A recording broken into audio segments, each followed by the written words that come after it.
It has been quite a while since you guys have heard from me. I am Beau. And I'm Aaron. And I just couldn't stand not podcasting anymore. I gotta get my foot back out there.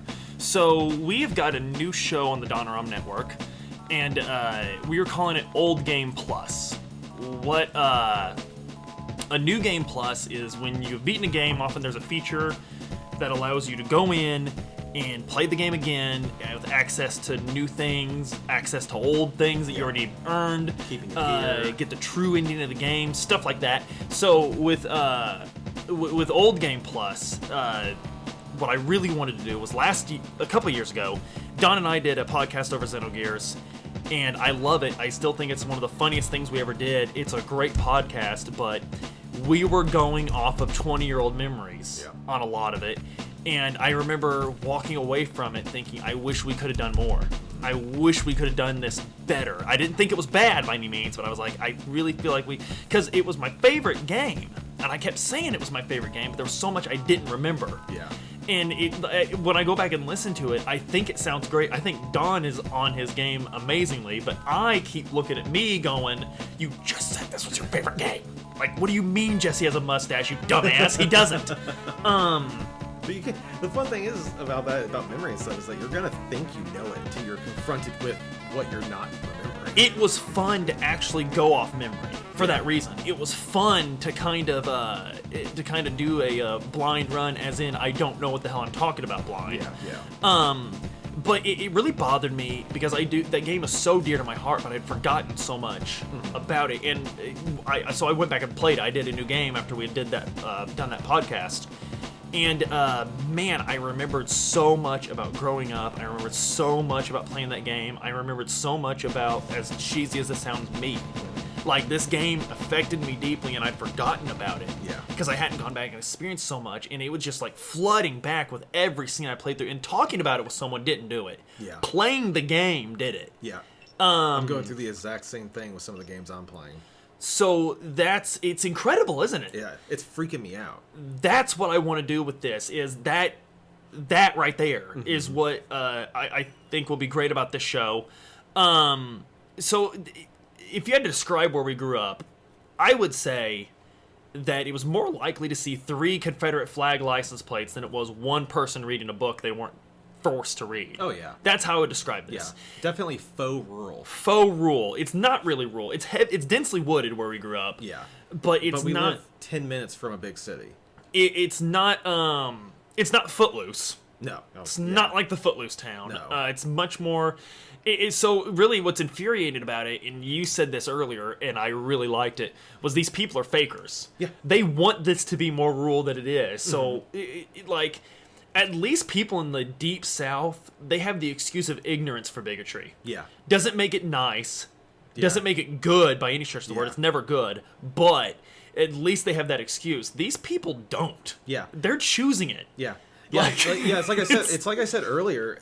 Like, just because we call it Southern doesn't mean this is the South. I mean, every single person here who's got that mentality, which sadly enough is like 99.9 continuous percent of them. Right. Their ancestors are actually the ones who tried to stop that crap. Like, and you're doing Granddaddy proud here, Jim Bob. Right, and I do want to stress that there are fantastic people living in this area. There are fantastic people in the Deep South. I'm not saying that... I guess that's one good thing about them being faux Southerners, is that they actually are just like... They're very polite. Until you bring up that thing they don't like. So that's... I do want to stress that we're not knocking people at all. We're just saying that we were on the road to redneckery. That's what was going to happen. And I really, as dumb as it sounds, I think the fact that these video games... Because we were playing video games because they were rad. Yeah. We were like, man, I can't wait to play this game. It's about giant robots. Man, this guy's got a big sword. And then all of a sudden, we're hit with existentialism and all these things that we wouldn't normally have been exposed to. And what things now, like when you look at them... The level of philosophy in some of these games, like the philosophical points that they tried to make, are things that would be taught at a college level, like a 101 level. I was being introduced to Nietzschean. I was being introduced to the philosophies of Friedrich Nietzsche much sooner than I would have. So, guys, you'll be able to find the show on the normal Donoram feed, the same place you were getting any other Donoram episodes. This show's going to show up. It's just a different show. And Aaron and I plan on doing other shows. What's great about doing this with Aaron, what's fantastic, is with anyone else I'm going to do a podcast with, I'm going to be doing a podcast about games we both just happen to play. Aaron and I were literally lending each other these games. This is where we got our games. We lended each other games. We traded games. And we always at each other over them. There'll be a story about that later.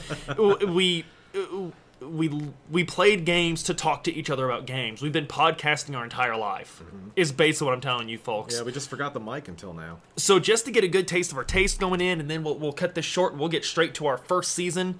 3 favorite video games of all time. All time, definitely a hard question. I had to really think about it, but I'm going with Mega Man Legends, Xenogears, and then I'm going to pick, for my third favorite, like, of all time, probably going with Death Stranding. God, it's such a good game. It really is. is. A really, like, just... And what's funny is, like, when you describe it to people, it's horrible. It's horrible describing that game to people, because everyone's like, huh, you played that FedEx simulator? And it's like, you are connecting people? Yes. You don't understand. And you know what's... Like, one thing... He is Sam Porter Bridges. He is bridging humanity back again. And that game is incredibly more poignant now, considering where the world went. Oh my god, and he did it before! Yes! It came out in fall of 2019! And look at us now. Look at us now! And, I'm never finding Conan O'Brien again, that game, I swear to God.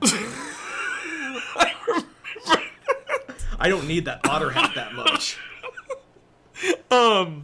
If I had to pick my 3 favorite video games of all time, Kingdom Hearts 2.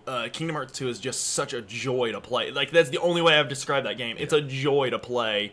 Xenogears and Super Smash Bros. Ultimate. I think Super Smash Bros. Ultimate is... I thought Smash Bros. For Wii U was the ultimate love letter to Nintendo. Yeah. To Nintendo. And I think Super Smash Bros. Ultimate is a love letter to video games. Yeah. Everyone is here. Like, it's fantastic. Yeah. I remember the launch trailer for that when they were doing the character reveals. I watched it at work because I'm going to watch it at work. It's Super Smash Bros. Ultimate. I want to see who's in it. And it was going through, and you're like, I can't believe they brought them back. You had no idea everyone was coming back. I can't believe they brought him back. And then Snake throws off the cardboard box. The man that was impossible to get the first time is back. And in Metal Gear Solid font, it just typed out, it said everyone is here. And it was literally them declaring, like, the fact that they used Snake, because they hadn't gone through every character, but at Snake they decided to say everyone was here. The fact that they're like, the guy you couldn't believe was here the first time is back. We're bringing everyone back. And then the fact that Sora was the last announcement. Yeah. Oh, Disney would never let it. Disney would never let it happen. And another thing in that Nintendo Direct, that Smash Direct, where Sakurai announced that Sora was coming, one thing, his company's always been called Sora Ltd. It's always been called that. This was the only time he said, I'm Masahiro Sakurai with Sora Ltd. He made it a point to say the name of his company. And then, just brilliant. Anyway, power play. We're gonna have a lot of fun doing this. This is literally what me and Aaron do all the time. I can't wait to share this with you guys. Stay tuned for season 1. Season 1 of Old Game Plus, Imperfect Works. That's right, Donoram's going to do Xenogears for an entire year again.